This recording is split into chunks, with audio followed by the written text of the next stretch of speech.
So before we kind of dive into the rest of the questions, I have one question to ask you guys. Have you been a victim of fraud or scam? Yeah, I think it happened like 5 years ago. Unfortunately, I was also a victim.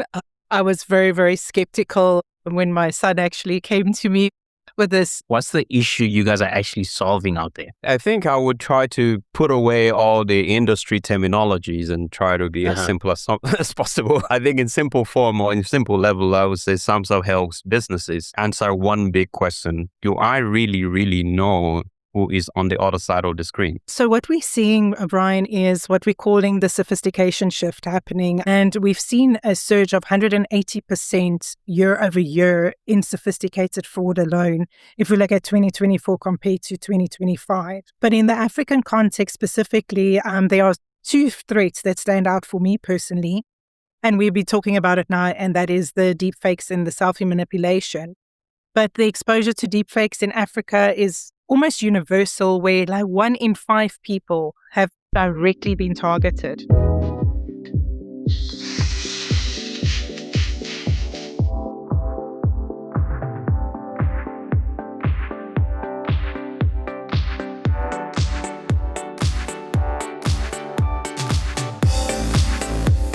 So before we kind of dive into the rest of the questions, I have one question to ask you guys. Have you been a victim of fraud or scam? Richy? Yeah, unfortunately, I think, I think it happened like 5 years ago when I just moved to Cyprus, and I needed to change money, so I wanted to get a car as soon as possible. Because if you're familiar in Cyprus, the logistics is not really there. So you have to pretty much have your own personal car as soon as possible, or you have a rental. So I wanted to get mine as soon as possible. So I was introduced to this Telegram chats of a thing where I went there. Since I was introduced by a friend, I thought it kind of legit. Everyone there is real, for real. So I put my request up there and say, hey, I have this amount of money I want to change real quick. And he contacted me in a separate DM and said, hey, I'm interested in changing. How much do you want to do? Do you want to do a trial? First, like $100. I said, you know what? Let's just do the whole money, the whole sum. And then he sent me his wallet address because I had it on crypto. So I went on my Binance account, enter his wallet address, send the whole money. Once he received it, I went in to say, hey, can you then transfer USDT? That was where everything went on the dark zone. Yeah. Before I know what was happening, the entire history of our communication went off. I mean, that's one thing I hate about Telegram, because you can easily, delete all the, conversation history. That was it, man. I went to the police and they couldn't even understand what crypto was. They couldn't. Yeah. The only thing they could ask me was, what do you do for a living? So that's how I lost. Yeah, that was a very, very bad experience. And yeah, I think that's one of the reasons why I really love what we're doing at Sumsub, right? Because like we rightly said, fraud doesn't sometimes happen in the platform or the fintech platform. Most of the time it's outside the ecosystem. And how do we fight those kind of things? So that's my ordeal, which wasn't pleasant. I was sitting in my office with the AC. It was summer and I was sweating. And you could imagine. I remember my wife coming in and asking me what happened. I said, we just lost significant amount of money. And she looked at me and said, it's okay. That was it. That was all I needed. That was all I needed. And you, Chantal, have you been a victim as well? Or have you been able to kind of avoid it? No, unfortunately, I was also a victim. I was very, very skeptical when my son actually came to me with this. I felt like it was like a pyramid scheme or something, like it sounded too good to be true. So it should be too good to be true. But there were so many other people that were doing it and were seeing like some good returns through that. So you had like these little, like it was almost gamified, where you buy also through cryptocurrency. It's nice. You buy a certain amount of like these animated things, and they farm for you even more crypto, etc. And yeah, so I was like very skeptical. So I thought, okay, let's just start very small, because there was a lot of people saying that it's working, and we are on this WhatsApp platform. And then getting the returns, and I'm like, oh my word, this is like really amazing. So my husband was doing it, I was doing it. After a while, we got like everyone else to do it with us. And then one day in the morning, I just bought in again, like just thinking, okay, now this is it. And I just want to get this return that I'll pull out. And then we woke up the next day again and everyone was gone on this WhatsApp group. Everyone's like, they're gone, like with everyone's investment. Yeah. So it was quite substantial at the end of the day. Yeah. So if anyone comes with me with anything, I'm like, sorry, if it sounds too good to be true, it's too good to be true. It's usually the case. It's always something that sounds way too good. And I think that's how they get you. It's that, I could be missing out feeling. And then you find yourself in the situation. And now you guys work for Sumsub. So can you please tell me, what is Sumsub? Apart from what you see on your website is a verification and compliance platform, what's the issue you guys are actually solving out there? I think I would try to put away all the industry terminologies and try to be as simple as possible. I think in simple form or in simple level, I would say Sumsub helps businesses answer one big question. Do I really, really know who is on the other side of the screen? What does that mean? Because today, someone, can look like a normal customer, upload normal document, pass basic checks, and still be a fraudster. So how do we differentiate there? So what we do at Sumsub is pretty much help businesses verify real users, detect fake ones, reduce fraud, stay compliant, most importantly, and keep monitoring, because it doesn't just finish by onboarding or verifying a document. It's a continuous process. So of course, this is where we talk about risks after onboarding. But the real problem here is that we solve is trust. Digital businesses want to grow fast, and the growth in Africa has been exponential, right? But they also need to know that people coming through the door are real. The people that are coming through the door are real. So I think I would conclude it by saying that growth without trust is dangerous. We all know about that. So Sumsub helps businesses grow without opening the door to fraud. And Chantal, Richy talked about trust. So how much of my information can someone out there kind of use to kind of fake my identity? Well, we both shared stories now that we were both victims to it. And I think a lot of people have stories of their own to tell. And we live in a digital world. So we use our cell phone numbers, email addresses, everything with anything that you subscribe for. It's online. It is available. Like Richy said, we're Sumsub. That's why we're so passionate about what we do. Is we like the security guards at the front door to make sure, that we keep the scammers out. But what I would say is like critical, and it's quite easy to gain this type of information, and AI makes it much easier. But we've seen that 53% of African businesses and 47% of African consumers actually have felt victim to digital fraud in 2025 alone. So with that said, it's becoming very, very easy for them to gain access or to get this type of information, and then using that obviously in a negative way, which means that just from the statistics that I shared now, that nearly half of everyone interacting online has actually have their details out there and actually exposed. This is true because it's everywhere. And Sumsub offers a variation of products from identity verification, KYC, MLL screening. Can you run me through all those products that you guys offer? How does it actually function? If I come to you as a customer, I'm like, hey, I have this problem. I have all these customers on my database. I don't know which one is real. How does your system verify? Just want to create a floor so Richy can add on to it, because we mentioned a lot of things now like KYC, AML fraud detection. So this can, these compliance acronyms can actually sound like alphabet soup for people that don't know, or for startups out there. So Richy can add on to that. So just to make it a little bit more practical, if you think about it, imagine that your business, you're running a high-end venue or a club, so that we can look at what it all does and how it comes together. So I would usually say KYC is like having a bouncer or security guard at the front door. So that's the one checking that the ID card is who they say they are and it matches the person standing in front of you. And then we have the AML, which you talked about as well. And this is the security guard checking the guest list to see, okay, are you on any global criminal lists?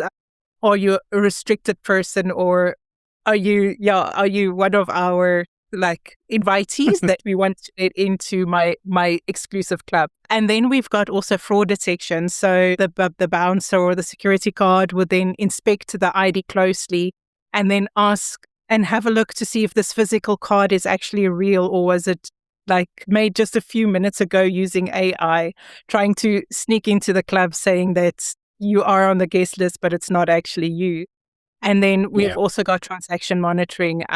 If you think about the bouncer, now that everyone's entered your venue or your club, just watching the behavior inside of the venue and then asking if everyone inside is still behaving the way that they are supposed to behave, or are they going to break open the cash register at 3 a.m. and start stealing money. So that is for me just like breaking down like in a easy to understand way what KYC, AML, fraud detection and transaction monitoring is all together.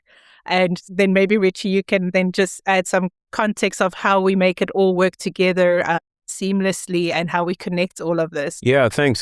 Just to put some salt and sugar into what Chantal already explained. So I would like to explain it as one customer journey, right? So you talk about KYC, what is it? So the ask here is this person real? Just like Chantal already mentioned. And the AML screening ask would be, is this person risky from a financial crime perspective? And then you look at fraud detection ask, what is it? And this is where we look at, is anything suspicious about this document, device, face, or behavior? And then you look at the transaction monitoring ask, what is it? What is this customer doing in general? What is this customer doing after we onboard them? So these things should not work like a separate tools, which is something that we see so many times. A lot of companies, they integrate one vendor for KYC, another vendor for KYB, for AML screening. And you were trying to optimize or automate the process, but then you have a fragmented outcome, right? So all these things should work together as a single system, because fraud does not care about department, doesn't care about what tools you're using, right? A fraudster does not say, today I want to be a KYC. Tomorrow I want to be I want to be an AML problem.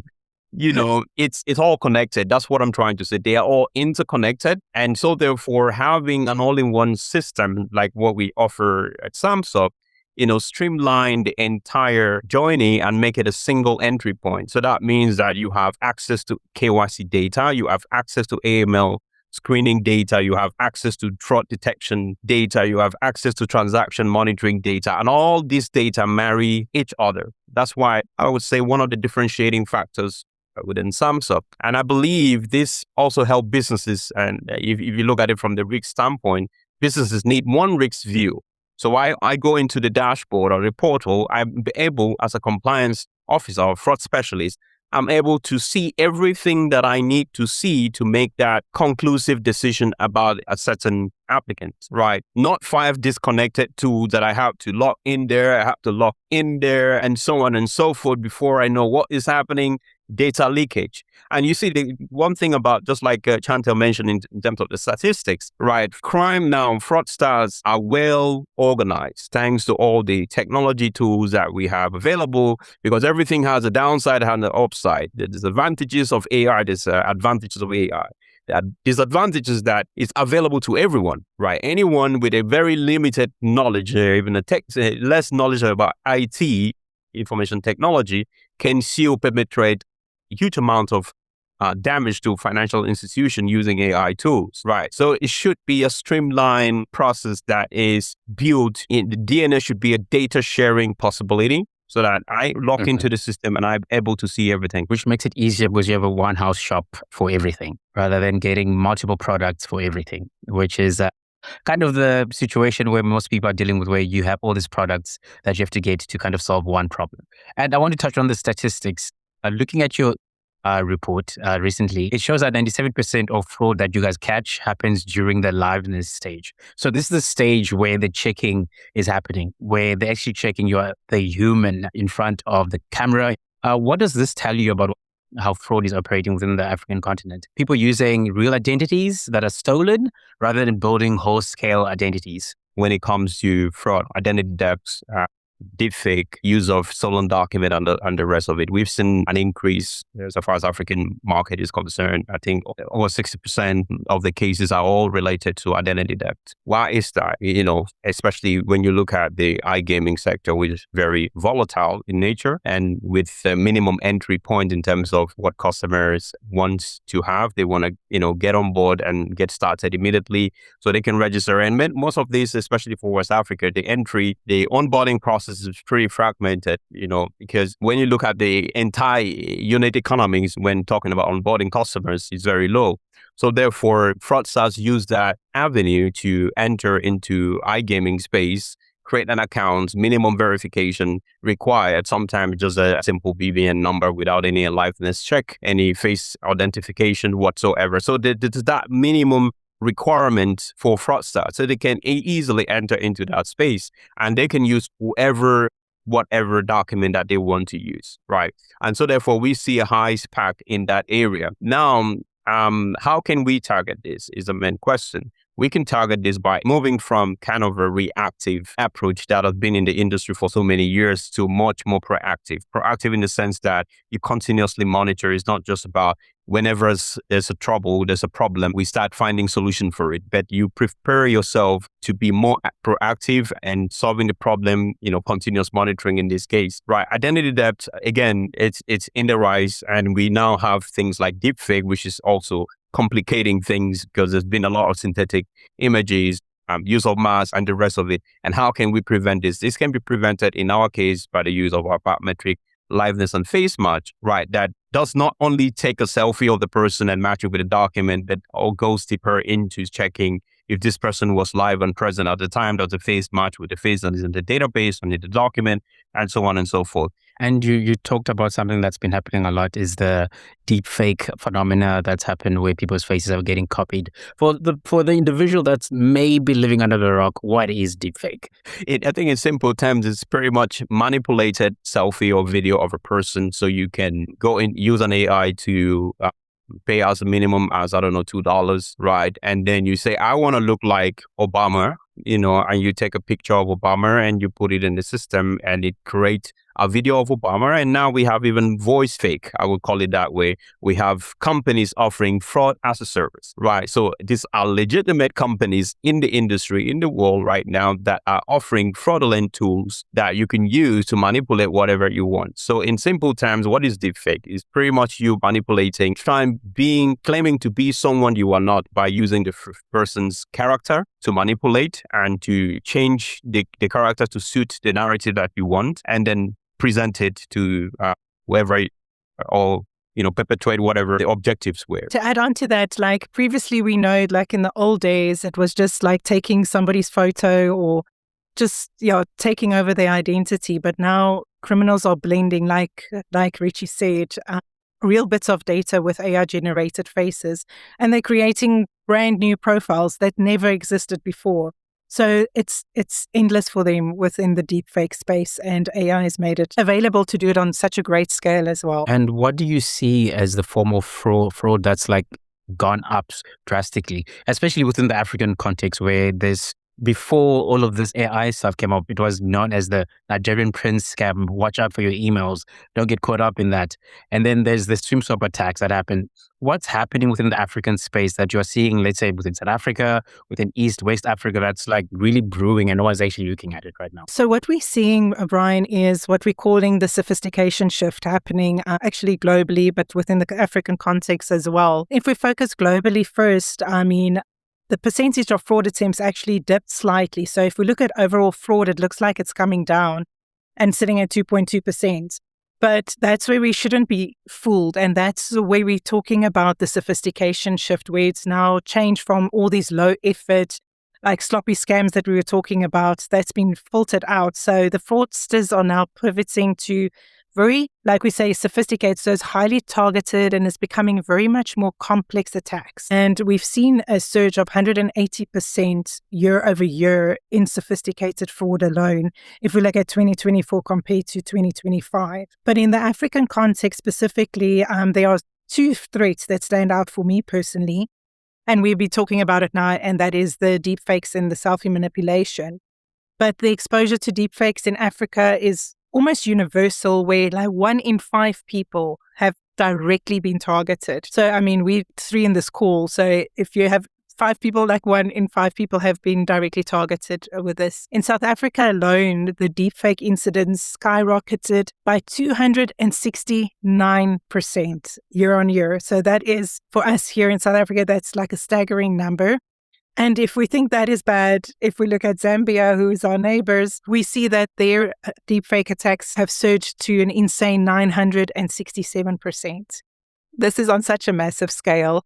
And then we're also looking at organized fraud networks across Africa, which is another threat that stands out for me within the African context as well. And Richy, for you, what do you think is brewing and people should kind of have their eye on? I mean, it's pretty much what Chantal already covered. We talk about account takeover, we talk about Facebook fake pages and the rest of it. We talk about SIM swap, we talk about money molding. So those are the things, and of course deepfake and AI generated document and the rest of it, which has been in the rise right now. Nigeria, for example, if you look at the statistics, they send 11.5% of deepfake attacks among African countries. If you look at Nigeria.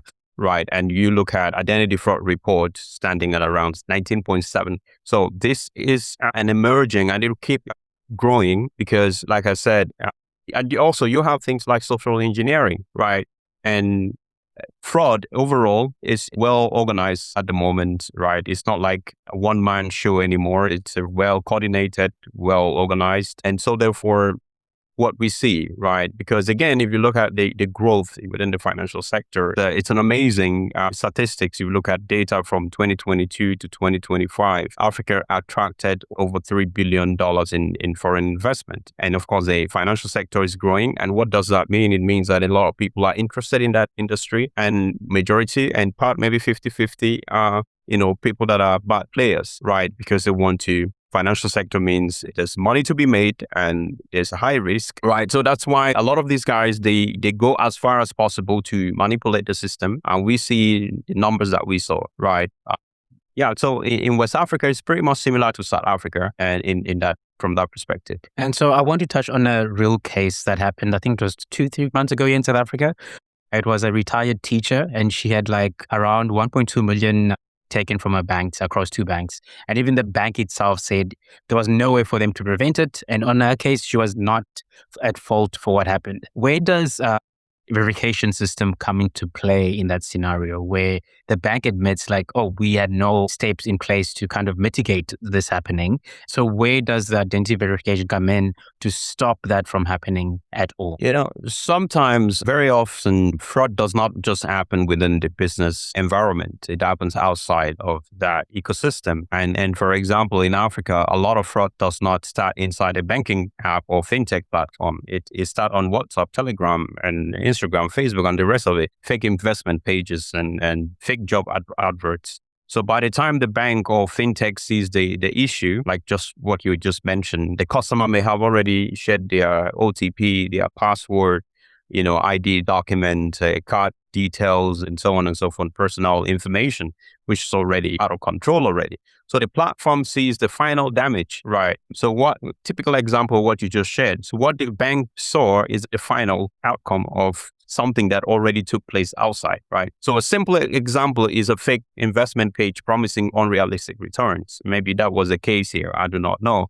The victim start the conversation on social media, shares detail. So in general, how can we prevent this from happening? I think that's the most important thing, because fraud may start outside your platform, but the damage usually lands inside your platform. So how do you prevent that from happening, even though it started outside? This is where you have absolute control of what is happening. You have some things like face authentication. You have some things like behavioral fraud detection or fraud analysis, because if someone is, for example, there is an historical data for every single user on a single platform. Every time you make a transaction, every time you make any activities, even the change of password, the system records that.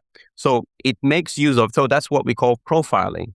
If you might have heard so many times they say police are profiling some certain people, right? That's profiling, because the system takes into account your activities, your behavior, how you're transacting, what time do you normally transact? Where do you always locate? Your location when you're transacting, that's what we talk about, IP address analysis. So if, for example, all of a sudden for 2, 3 years or 10 years of banking with a specific banking institution, and I'm sending on $1,000 from Seychelles, for example, right? That should raise a red flag, because it is very, very unlikely of me, right? Based on my behavior, based on my historical data. This is where banks, institutions should take control. Now, why are you making this transaction? There should be a face authentication. Are you still in charge of your account, right? So I perform a face authentication. The system takes that and match it with my existing data. Does that match?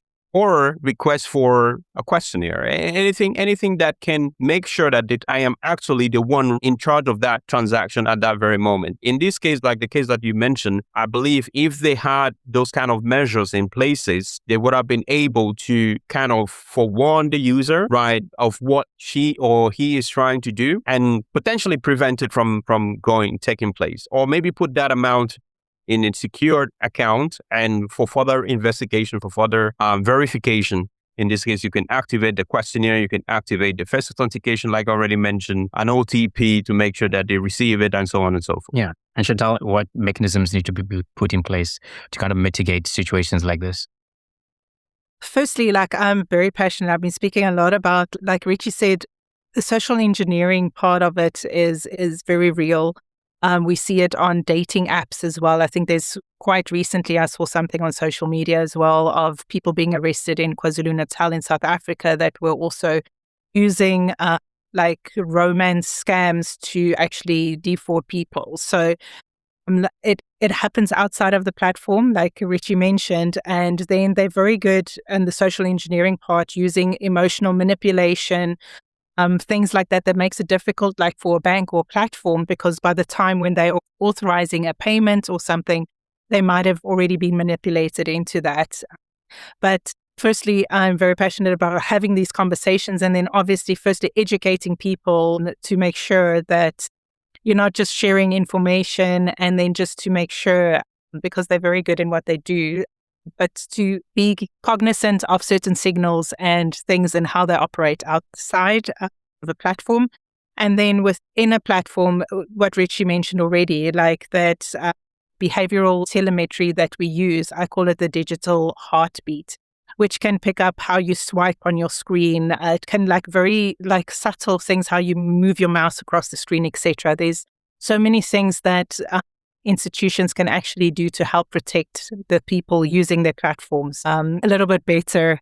So just to add on to what Richy already said, we need to, it's a twofold for me. And I also want to touch on another African-centric problem, the idea of swim swaps. How does swim swap work, really? How do they go about taking my number, accessing my phone? Because I've had a friend who also had their number stolen, and then they access their WhatsApp, and then through their WhatsApp, they contact people on their WhatsApp to get money sent to them. How does that whole system work? So what is SIM swap? In simple terms, it's pretty much a fraud when a fraudster takes control of someone's phone number. So in simple terms, a fraudster first, for example, will collect some personal information about a victim, maybe full name, phone number, date of birth, ID details, or answer to the security questions, for example. This can come from phishing, leaked data, all right? So many times you have linked, especially on Telegram, I would advise your audience to be very, very careful, because a lot of time Telegram is being used for these kind of things, right? They send a link. You might get a link from someone that you really, really know. Hey, I have this website I just created. Can you take it out? And once you click on it, that's it. That's phishing pretty much, right? So once they get access to your phone number and they have access to receiving an OTP from you, that's pretty much it. Because we know that all the banking apps, for example, you want to make any transaction, they send an OTP, you confirm it, transaction is gone. So once they take control of that, that's pretty much end of the story. You have to pray to God that you can, pretty much gain control of your SIM, your phone number again. So that's pretty much in the very simple kind of analogy. That's how SIM-swap works. So they use all this phishing techniques to get you to clicking a link unknowingly, and that's pretty much it. And there are so many other kind of methods that they use, but for the sake of time, I would maybe put it that way. The advice would would be, before clicking on any link, even from someone please confirm first if this person actually sent you the link, right? Yeah. Just yesterday, my wife got a link from a family friend of ours that said, "Hey, look at this photo album of last year summer we spent together." And I said, "Did you click on it?" She said, "Yeah." Only after I clicked on it, because this is something that I have worn all the time. I mean, even if I call you and say, send me money, we have a code word for it, right? Because there are voice manipulation, not only deepfake. With the AI, I can manipulate fraudsters, not me. Fraudsters can manipulate a voice of someone that you're very used to, you're familiar with, and say, "Hey, I have a problem. Can you send me so-and-so money?" Right? And you immediately send before you know it's over, man. Right? So families should have code words. If something of that nature, "Hey, tell me the code word." You cannot say it, that's it. So it's something similar to OTP, but this one in a verbal way. I want to add to that. That is like, the code word is like so important, because there's always usually urgency with something, and you're trying to push you into something. But also we need to, as platform providers, also just to make sure that we can't just rely on SMS, like SMS passwords, or especially if you're using within a payment platform, as an example, you can't have high risk actions with large sums of money just with SMS. Like we were talking about now, it's so easy for somebody to get that, to swap your SIM and then just use the OTP to actually defraud you of a lot of money. And then also to make sure for how platforms can help prevent this is obviously not just have SMS as passwords, and then also implement biometric re-authentication and face and liveness, like we've been talking about before. So that's how we can actually help and then just stop it, because it is a real problem in Black mobile first markets like Africa. We need to be cognizant of that. So the game here is identifying fake identities before they do any damage. Has there been instances where you have identified an identity, but it's actually a real person, and that level of distinction between fake and real is becoming so close, as well as you mentioned with the increase of AI? Have you been in a situation where it's a real person that you blocked from a system versus a fake identity? I think institutions should build their infrastructure or their compliance system in such a way that the good guys are let go, like what we call the risk-based approach, right? So the good guys have a smooth onboarding or seamless experience. Whenever there is a signal that identify a potential red flag, then there's a more tedious, what we call enhanced due diligence, where you ask for more verification layers are being implemented automatically. Now, to answer your question, yes, there are some cases sometimes where a good person can be mistaken for a bad person, right? That's where enhanced due diligence comes into the picture. Because again, there are cases where the data from the data source has been manipulated. So in this case, it is very, very difficult for you to differentiate the truth from the lies, right? So whenever this happens, of course, like I always love to say, verification or onboarding of customers does not just finish by verifying the document. It should be a continuous process, continuous monitoring. Because, for example, maybe you miss something at point A. Then, so thanks to ongoing monitoring, ongoing verification and screening, you might identify those gaps, those loopholes at point B or point C. And that helps you, have a robust system. So once in a while, you might have those kind of, loopholes. Once in a while, I mean, no system is perfect, right? So once in a while, it might happen. But thanks to continuous monitoring, you might be able to identify the loopholes at the end of the day. Always checking, always monitoring. And now to kind of end it off, I just want to get two things from you two. As a customer or someone who's listening, what do I need to be aware of whenever I'm online? How do I safeguard myself against this looming deepfakes, AI, SIM-swap? Why do I need to look out for it at all times? So I think for every serious fintech or crypto platform, be it iGaming, whatever, what they need is a connected risks framework. Like I always say, charity begins at home. you cannot build automation on the fragmented foundation, right? So if you want to be very serious about what you're doing, for serious about compliance, serious about trust, your reputation and all these things, then you have to build a connected risk framework. Not just KYC, the basic ones, everyone can do KYC, but or even not just AML screening or fraud detection. All of them need to work together as a single man force, right? As a connected unit that we are here fighting the war from different angles and we have a shared data capabilities. Because fraudsters do not attack in one straight line. They come from different angles, right? They start with fake onboarding, and then social engineering, as we already know, then account takeover, then transaction abuse, right? So businesses need identity verification, AML screening, device intelligence, fraud detection, fraud transaction monitoring, ongoing monitoring connected into one single environment, right? And I think to round it up, my simple advice would be, do not just ask, who is this customer? Ask, is this customer still behaving like the person we onboarded? That is where the industry is going. I think continuous monitoring is the key. Nice. And Chantal, you, any word of wisdom? Yes, so just to add on to what Richy said, so for me, for organizations, make sure that your signups are effortless for real human beings so that they can come in and do business with you. But make account takeovers virtually impossible for the fraudsters. So for me, from a business point of view and a personal point of view, because I know you asked from us as individuals as well, is for me, it's just to verify. So firstly, as a business, make sure that you're verifying, having like all the pillars that we discussed today. But from a personal point of view as well, to safeguard your own information, firstly, verify. Make sure I have been called by a bank before and like in that moment asked me to change my details. It was fraudsters and I said, I'll phone you back on a number. So verify where it's coming from. If there's urgency, verify the sources, like Richy said with his personal stories, just verify. So that's my personal tip out there. Verify. Have a code word for your family. Verify first if anything sounds out of the ordinary, anything's urgent. And then obviously from a business point of view, make sure that your platform is secure.